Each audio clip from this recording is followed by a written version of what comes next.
Hello folks, Brandon here with Slingmods.com, and today we have our peel and stick convex side view mirrors for the Can-Am Ryker and Ryker Rally.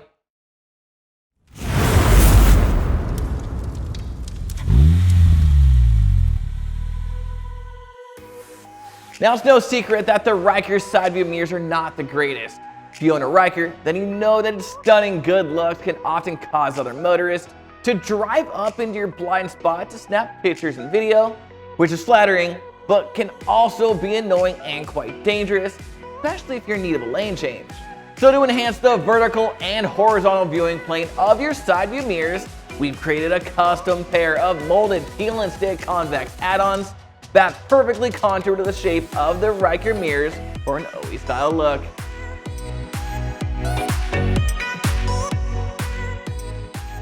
Now to install, simply clean your factory mirrors with the included alcohol prep pad. Let that dry for a minute. Then peel off the protected film from the back of your convex mirror, line it up with the stock mirror, and press down firmly to adhere it in place.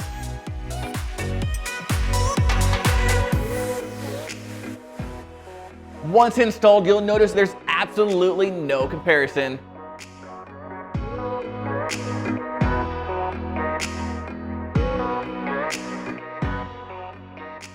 Now, if increasing what you can see out your side view mirrors is on your mod list, then be sure to head on over to slingmods.com today and grab a pair of convex mirror add-ons for your Ryker. And don't forget to like, subscribe, and hit that notification bell so I can keep you up to date with everything Ryker. I'm Brandon, signing out. Till next time.